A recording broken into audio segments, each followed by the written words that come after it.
Hi students, science ടെക്കിൻ്റെ പുതിയൊരു വീഡിയോയിലേക്ക് എല്ലാവർക്കും സ്വാഗതം. ഈ ഒരു വീഡിയോ എന്ന് പറയുന്നത് 2025-2026 ലാറ്ററൽ എൻട്രി പോളിടെക്നിക്കിൻ്റെ ലെറ്റ് അഡ്മിഷൻ സ്റ്റാർട്ടായിട്ടുണ്ട്. അതുമായി റിലേറ്റ് ചെയ്തിട്ടുള്ള ഒരു വീഡിയോ. അതായത് +2 കഴിഞ്ഞ കുട്ടികൾക്ക്, +2 സയൻസ് പഠിച്ച കുട്ടികൾക്ക്, അല്ലെങ്കിൽ VHSC കഴിഞ്ഞ കുട്ടികൾക്ക്, ITI കഴിഞ്ഞ കുട്ടികൾക്കുള്ള ഒരു വീഡിയോയാണിത്.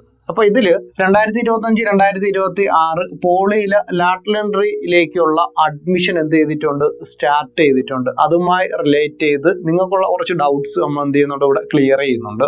അല്ലാണ്ട് നിങ്ങൾക്ക് ഒരു ഡൗട്ട്സ് കമൻറ്റ് ബോക്സ് ചോദിക്കാവുന്നതാണ്. ഫസ്റ്റ് ഇതിൻ്റെ ആപ്ലിക്കേഷൻ സ്റ്റാർട്ട് ചെയ്യുന്നത് മെയ് മാസം 16 മുതൽ 30 വരെയാണ് എന്ത് ചെയ്യാൻ പറ്റുന്നത്, ആപ്ലിക്കേഷൻ നിങ്ങൾക്ക് സബ്മിറ്റ് ചെയ്യാനായിട്ട് പറ്റുന്നത്. അത് കഴിയുമ്പോഴേക്കും 3 കൂടി റാങ്ക് ലിസ്റ്റും കാര്യങ്ങളൊക്കെ എന്ത് ചെയ്യും, പബ്ലിഷ് ചെയ്യും. നമ്മൾ അഡ്മിഷൻ നോക്കേണ്ട സൈറ്റ് എന്ന് പറയുന്ന polyadmission.org എന്ന് പറയുന്ന സൈറ്റിലാണ് എന്ത് ചെയ്യുന്നത്, നിങ്ങൾക്ക് ലെറ്റ് അഡ്മിഷൻ അപേക്ഷിക്കാവുന്നത്. polyadmission.org എന്ന് പറയുന്ന സൈറ്റിൽ നോക്കുമ്പോഴേക്കും റെഗുലർ ഉണ്ടായിരിക്കും, ലാറ്ററൽ എൻട്രി ഉണ്ടായിരിക്കും. നിലവിൽ ലാറ്ററൽ എൻട്രി അഡ്മിഷനാണ് എന്ത് ചെയ്തിരിക്കുന്നത്, സ്റ്റാർട്ട് ചെയ്തിരിക്കുന്നത്. അപ്പോൾ നമുക്കുള്ള ഡൗട്ട്, എന്താണ് പോളിടെക്നിക്കിലെ ലാറ്ററൽ എൻട്രി കോഴ്സ് എന്ന് പറയുന്നത്? അതായത് നമ്മുടെ പോളിടെക്നിക് എന്ന് പറയുന്നത് 3 വർഷത്തെ കോഴ്സാണ് പോളിടെക്നിക്കിന് വരുന്നത്. അതിൽ 3 വർഷമാണ് എന്ത് ചെയ്യുന്നത്, പോളിടെക്നിക്ക് എന്ത് ചെയ്യുന്നത്, കോഴ്സ് വരുന്നത്. അത് 10ാം ക്ലാസ് ആണ് മിനിമം യോഗ്യത എന്ന് പറയുന്നത്.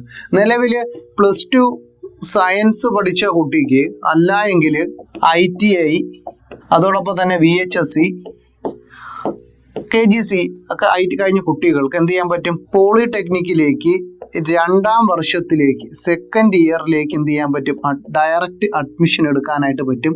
അതായത് 3rd സെമസ്റ്ററിൽ എന്ത് ചെയ്യാൻ പറ്റും, ഡയറക്റ്റ് നിങ്ങൾക്ക് എന്ത് ചെയ്യാൻ പറ്റും, അഡ്മിഷൻ എടുക്കാൻ പറ്റുന്ന കോഴ്സാണ് പോളിടെക്നിക്കിൻ്റെ ലാറ്ററൽ എൻട്രി എന്ന് പറയുന്നത്. അപ്പം ആ ഒരു ഡൗട്ട് മാറിയല്ലോ, എന്താണ് പോളിടെക്നിക്കിൻ്റെ ലാറ്ററൽ എൻട്രി എന്ന് പറയുന്നത്? ഇത്ര കാര്യം മാത്രമേ ഉള്ളൂ. അതായത് +2 സയൻസ്, ITI, VHSC, KGC പഠിച്ച കുട്ടികൾക്ക് 2ാം വർഷം പോളിടെക്നിക്കിലേക്ക് പഠിക്കേണ്ട ഒരു യോഗ്യതയാണ്. ആ ഒരു യോഗ്യതയോടുകൂടി നമുക്ക് എന്ത് ചെയ്യാൻ പറ്റും, 2025-26 ബാച്ചിലേക്ക് പോളിടെക്നിക്കുകളിൽ അഡ്മിഷൻ എടുക്കാനായിട്ട് സാധിക്കും. ഇനി നമ്മൾ നെക്സ്റ്റ് ഡിസ്കസ് ചെയ്യുന്നത് എത്ര പോളിടെക്നിക് കോളേജസ് ഉണ്ട് എന്നും എത്ര ശതമാനം സീറ്റ് ഉണ്ട് എന്നുള്ളതാണ് നമ്മൾ എന്ത് ചെയ്യുന്നത്, ഈ ഒരു സെക്ഷൻ നമ്മൾ പറയാനായിട്ട് ഉദ്ദേശിക്കുന്നത്. അതിൽ 107 മൊത്തത്തിലുള്ള പോളിടെക്നിക് കോളേജുകളുണ്ട്. അതിൽ 52 ഗവൺമെൻറ് എയ്ഡഡ് പോളിടെക്നിക്കുകളാണ്, ഗവൺമെൻറ് അല്ലെങ്കിൽ എയ്ഡഡ് പോളിടെക്നിക്കുകളാണുള്ളത്. അതോടൊപ്പം തന്നെ 43 സെൽഫ് ഫിനാൻസിങ് കോളേജും 8 IHRD കോളേജ്, 2 കേപ്പിൻ്റെ കോളേജ്, 1 കെൽട്രാക്കിൻ്റെയും 1 LBSൻ്റെ കോളേജുകളാണ് എന്ത് ചെയ്യുന്നത്, നിലവിലുള്ളത്. അങ്ങനെയാണ് നമുക്ക് എന്ത് ചെയ്യുന്നത്, 107 പോളിടെക്നിക് കോളേജസ് എന്ത് ചെയ്യുന്നത്, വരുന്നത്. ഈ 107 പോളിടെക്നിക്കുകളിലായിട്ട് ഓരോ ബാച്ചിൽ നിന്നും നിലവിൽ എന്ത് ചെയ്യുന്നുണ്ട്, 10% സീറ്റ് വെച്ച്. അതായത് 10% സീറ്റ് എന്ന് ഉദ്ദേശിക്കുന്നത് ഏകദേശം ഒരു ബാച്ചിൽ എന്ന് പറയുന്നത് 60 സ്റ്റുഡൻസ് ആണ് എന്ത് ചെയ്യുന്നത്, പഠിക്കുന്നത്. ഒരു കോളേജിൽ ഒരു ക്ലാസ്സിൽ 60 സ്റ്റുഡൻസ് ആണ് പഠിക്കുന്നത്. ഈ 60 സ്റ്റുഡൻസിൻ്റെ 10% സീറ്റ് എന്ന് പറയുന്നത് 6 സീറ്റാണ് വരുന്നത്.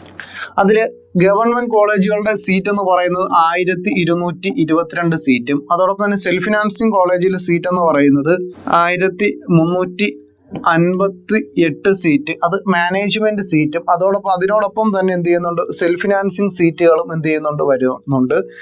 അതുപോലെ തന്നെ IHRD കോളേജുണ്ട്. IHRD കോളേജുകളിലുള്ള സീറ്റുകളുടെ എണ്ണം എന്ന് പറയുന്നത് 228 സീറ്റുണ്ട്. LBSൽ 3 ഡിപ്പാർട്ട്മെൻറ്റേ ഉള്ളൂ, 3 ഡിപ്പാർട്ട്മെൻറ്റും കൂടെ ആയിട്ട് 18 സീറ്റ്.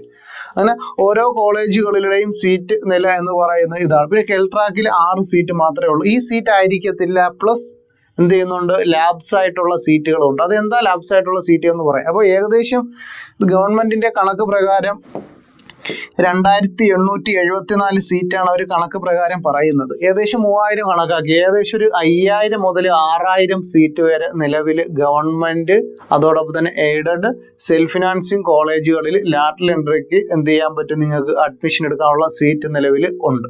അപ്പോൾ ഇത് പറഞ്ഞതിൻ്റെ പ്രധാന കാരണം, ഉദാഹരണത്തിന് നമ്മൾ കേരളത്തിൽ ഫസ്റ്റ് പോളിടെക്നിക് ആയിട്ടുള്ള KGPTC കോഴിക്കോടായാലും അല്ലെങ്കിൽ CPT സെൻട്രൽ പോളിടെക്നിക്കിലായാലും അവിടെ മെക്കാനിക്കലിൽ 60 കുട്ടികൾ പഠിക്കുന്നുണ്ട് എങ്കിൽ ഒന്നോ രണ്ടോ കുട്ടികൾ കോഴ്സ് നിർത്തി അല്ലെങ്കിൽ ഒരു എഞ്ചിനീയറിംഗിന് പോയ സമയത്ത് ഒന്ന് ഡ്രോപ്പ് ഔട്ട് ആയിട്ടുള്ള സീറ്റ് അല്ലെങ്കിൽ ക്ലാസ്സിൽ കുട്ടികൾ ഹാജരാകാത്ത കാരണം ഇയർ ബാക്ക് പോയ കുട്ടികൾ ഉൾപ്പെടെ വേക്കൻ്റ് ഉണ്ടെങ്കിൽ ആ സീറ്റ് ഉൾപ്പെടെ ആയിരിക്കും എന്ത് ചെയ്യുന്നത് ലാറ്ററൽ എൻട്രിക്ക് എന്ത് ചെയ്യുന്നത് പരിഗണിക്കുക. അങ്ങനെ ഒരു ക്ലാസ്സിലേക്ക് 66 കുട്ടികളായിരിക്കും എന്ത് ചെയ്യുന്നത് പഠിക്കാനായിട്ട് ഉദ്ദേശിക്കുന്നത്. അപ്പം ഇതാണ് നിലവിൽ എന്ത് ചെയ്യുന്നത് നമ്മുടെ സീറ്റുകളുടെ കണക്ക് എന്ന് പറയുന്നത്. അപ്പം ഈ ഒരു രീതിയിലായിരിക്കും എന്ത് ചെയ്യുന്നത് നിങ്ങൾ അഡ്മിഷന് വേണ്ടി കോളേജസ് എല്ലാം തന്നെ നിങ്ങൾ ചൂസ് ചെയ്യേണ്ടത്. +2-ന് മിനിമം എന്ത് ചെയ്യണം 50% മാർക്ക് എന്ത് ചെയ്തിരിക്കണം ഉണ്ടായിരിക്കണം. അതോടൊപ്പം തന്നെ ഫിസിക്സ്, കെമിസ്ട്രി, മാത്സ് എന്ത് ചെയ്തിരിക്കണം നിങ്ങളുടെ സബ്ജക്റ്റ് ആയിട്ട് എന്ത് ചെയ്തിരിക്കണം പഠിച്ച് 50% മുകളിൽ മാർക്കുള്ള വിദ്യാർത്ഥികൾ എന്ത് ചെയ്യാൻ പറ്റും നമുക്ക് ലാറ്ററൽ എൻട്രിക്ക് അപ്ലൈ ചെയ്യാനായിട്ട് എലിജിബിൾ ആണ്. ഇനി നമ്മൾ അടുത്തത് പറയാനായിട്ട് പോകുന്നത് എങ്ങനെയാണ് ഒരു കുട്ടി എലിജിബിൾ ആകുന്നത്. അതായത് 50% മാർക്ക് എന്തിൽ വേണം, +2-ലോ അല്ല എങ്കിൽ VHSC. ഇതൊരു ആപ്ലിക്കേഷനാണ് കേട്ടോ, അതിനെപ്പറ്റി പറഞ്ഞുതരാം. അതോടൊപ്പം തന്നെ ITI ഓർ KGCE ഈ ഒരു കോഴ്സുണ്ട്. ITI തന്നെ നിങ്ങൾ പഠിക്കുന്ന ITI എന്ന് നമുക്ക് കോമൺ ആയി പറയാം. ഈ കോമൺ ആയിട്ടുള്ള ഈ ITI കോഴ്സും എന്ത് ചെയ്യുന്നുണ്ട് വേറൊരു ആപ്ലിക്കേഷനാണ് കൊടുക്കുന്നത്. എനിക്ക് +2 ഉണ്ട് ITI ഉണ്ട് എങ്കിൽ എനിക്ക് 2 കോട്ടയിലും എന്ത് ചെയ്യാൻ പറ്റും സെപ്പറേറ്റ് എനിക്ക് എന്ത് ചെയ്യാൻ പറ്റും അപ്ലൈ ചെയ്യാനും കോളേജ് ഓപ്ഷൻസ് വെക്കാനായിട്ട് പറ്റും. ഇവിടെയൊക്കെ ഈ +2 VHSC എന്ന് പറയുന്ന സ്ഥലത്ത് നമ്മൾ ഫിസിക്സ് അതോടൊപ്പം തന്നെ കെമിസ്ട്രി ഓർ മാത്സ് എന്ത് ചെയ്തിരിക്കണം നമ്മൾ പഠിച്ചിരിക്കണം. ഇൻ കേസ് ഫിസിക്സും മാത്സും ഉണ്ട്, കെമിസ്ട്രി അല്ല എങ്കിൽ അവർ കുറച്ച് സബ്ജക്റ്റുകൾ പറയുന്നുണ്ട്. അത് നമ്മുടെ ടെലിഗ്രാം ചാനലിലുണ്ട്. ആ സബ്ജക്റ്റുകൾ ഉണ്ട് എങ്കിൽ എന്ത് ചെയ്യാൻ പറ്റും നിങ്ങൾക്ക് അപേക്ഷിക്കാനായിട്ട് പറ്റും. പിന്നെ ITI 1 വർഷത്തെ കോഴ്സ് പറ്റത്തില്ല, 2 വർഷത്തെ ITI കോഴ്സിന് മാത്രമേ പോളിടെക്നിക്കിൻ്റെ ലെറ്റിന് അപേക്ഷിക്കാനായിട്ട് പറ്റത്തുള്ളൂ. അത് പ്രത്യേകം നമ്മൾ എന്ത് ചെയ്തിരിക്കണം ഓർത്തിരിക്കണം. അതാണ് നമ്മൾ പ്രധാനമായിട്ട് മനസ്സിലാക്കിയിരിക്കേണ്ട കാര്യം. അതായത് 50% മാർക്കോട് കൂടി നമുക്ക് എന്ത് ചെയ്തിരിന്നാൽ മതി, നമ്മൾ +2 പാസ്സായിരുന്നാൽ മതി. ആ 50% മാർക്കിനോടൊപ്പം തന്നെ നമ്മുടെ ഈ ഒരു സബ്ജക്റ്റും കൂടെ എന്ത് ചെയ്തിരിക്കണം നമ്മൾ പഠിച്ചിരിക്കണം. ഈ ഒരു കാര്യം ഉണ്ട് എങ്കിൽ നമ്മൾ എന്തായി പോളിയുടെ ലാറ്ററൽ എൻട്രിക്ക് അപേക്ഷിക്കാൻ നമ്മൾ എലിജിബിൾ ആയിട്ടുണ്ട്. ഇനി പോളിടെക്നിക്കുമായി റിലേറ്റ് ചെയ്തിട്ടുള്ള എല്ലാ കാര്യങ്ങളും, അത് സയൻസ് ടെക് എന്ന് പറയുന്ന പോളിടെക്നിക്കിൻ്റെ കേരളത്തിലെ ഫസ്റ്റ് ലേണിംഗ് ആപ്പാണ് സയൻസ് ടെക് എന്ന് പറയുന്നത്. നമുക്ക് നിങ്ങൾക്ക് പോളിയുമായി റിലേറ്റ് ചെയ്തിട്ടുള്ള ക്ലാസ്സുകൾ എല്ലാ അപ്ഡേറ്റ്സുകളും നിങ്ങൾ ഈ ഒരു പേജ് ഫോളോ ചെയ്താൽ മതിയാവും. കൃത്യമായി പോളിടെക്നിക്കുമായി ബന്ധപ്പെട്ട എല്ലാ വിവരങ്ങളും എന്ത് ചെയ്യാൻ പറ്റും നിങ്ങൾക്ക് ഇതുവഴി അറിയാനായിട്ട് പറ്റുകയും ചെയ്യും. അപ്പോൾ നിങ്ങൾക്ക് എഞ്ചിനീയറിങ്ങിൽ നിങ്ങൾക്ക് നല്ലൊരു ഗവൺമെൻറ് കോളേജ് കിട്ടിയില്ല എങ്കിൽ നിങ്ങൾ ഉറപ്പായിട്ട് എന്ത് ചെയ്യുക ലാറ്ററൽ എൻട്രി ത്രൂ നിങ്ങൾക്ക് എന്ത് ചെയ്യാം നല്ല ഗവൺമെൻറ് കോളേജുകളോ നിങ്ങൾക്ക് അടുത്തുള്ള സെൻറ്റ് ഫിനാൻസിങ് കോളേജുകളിലോ പോയി പഠിച്ച് ലാറ്ററൽ എൻട്രി അതായത് BTECൻ്റെ ലെറ്റ് എക്സാം എഴുതി നിങ്ങൾക്ക് എന്ത് ചെയ്യാൻ പറ്റും എഞ്ചിനീയറിങ്ങിന് കയറാം. അപ്പോൾ അങ്ങനെ വരുമ്പോഴേക്കും 2 വർഷം കൊണ്ട് പോളി പഠിക്കണം, പോളിടെക്നിക്കിന് 2 വർഷം വേണ്ടി വരും, പ്ലസ് ഒരു 3 വർഷം എന്ത് ചെയ്യണം BTECന് നിങ്ങൾക്ക് എന്ത് വേണ്ടി വരും പഠിക്കാനായിട്ട്. നിങ്ങൾ റിപ്പീറ്റിനൊക്കെ പോയി ഗവൺമെൻറ് കോളേജ് നോക്കുന്നതിനായിട്ട് ഉപരി എന്ത് ചെയ്യുക, നിങ്ങൾക്ക് 2 വർഷത്തെ പോളിടെക്നിക്ക് പഠിച്ചതിന് ശേഷം ലെറ്റ് എക്സാം എഴുതി ലാറ്ററൽ എൻട്രി BTECൻ്റെ ലാറ്ററൽ എൻട്രി എക്സാം എഴുതി നിങ്ങൾക്ക് എന്ത് ചെയ്യാൻ പറ്റും BTECന് പോകാൻ പറ്റും. എന്ത് ചെയ്യേണ്ട, നിങ്ങൾ 1 വർഷം പോലും നിങ്ങൾക്ക് എന്ത് ചെയ്യേണ്ട കളയേണ്ട കാര്യം എന്ത് ചെയ്യുന്നില്ല വരുന്നില്ല. അപ്പോൾ നിങ്ങൾക്ക് 2 സർട്ടിഫിക്കറ്റ് 5 വർഷം ഈ 5 വർഷം കൊണ്ട് നിങ്ങൾക്ക് എത്ര സർട്ടിഫിക്കറ്റായി 2 സർട്ടിഫിക്കറ്റ് എന്തായി നിങ്ങൾക്ക് കിട്ടുകയാണ്. അത് 2 വാല്യുബിൾ ആയിട്ടുള്ള സർട്ടിഫിക്കറ്റ് എന്ത് ചെയ്യണം നിങ്ങൾക്ക് കിട്ടുകയാണ്. ഒന്ന് പോളിടെക്നിക്കിൻ്റെ സർട്ടിഫിക്കറ്റും അടുത്തതെന്ന് പറയുന്ന BTECൻ്റെ സർട്ടിഫിക്കറ്റ്. ഞാനൊക്കെ പോളി കഴിഞ്ഞ് എന്ത് ചെയ്ത് BTEC കഴിഞ്ഞ് MTech കഴിഞ്ഞ് അതായത് +2 പോളി BTEC MTech +2 ഞാനൊക്കെ പഠിക്കുന്ന സമയത്ത് എന്തില്ല ലാറ്ററൽ എൻട്രി എന്ന് പറയുന്ന ഒരു സ്കീമിൽ 2020 കൂടിയൊക്കെയാണ് ലാറ്ററൽ എൻട്രി എന്ന് പറയുന്ന ഒരു സ്കീം എന്ത് ചെയ്യുന്നത് കേരളത്തിൽ നമ്മുടെ പോളിടെക്നിക്കിൽ ഡിപ്ലോമ കോഴ്സിൽ ഇംപ്ലിമെൻറ്റ് ചെയ്യുന്നത്. ഓക്കെ, അപ്പോൾ ഇതുമായി ബന്ധപ്പെട്ടുള്ള കാര്യങ്ങൾ ഇത്രയൊക്കെയാണ്. ഓരോ വീഡിയോസ് നമ്മൾ എന്ത് ചെയ്യുന്നു പോളിടെക്നിക്കിൻ്റെ ലാറ്ററൽ എൻട്രിയുമായി ബന്ധപ്പെട്ട ഡീറ്റെയിൽഡ് വീഡിയോസ് നമ്മൾ ഓരോന്നായിട്ട് നമ്മൾ എന്ത് ചെയ്യുന്നു അപ്ലോഡ് ചെയ്യുന്നുണ്ട്.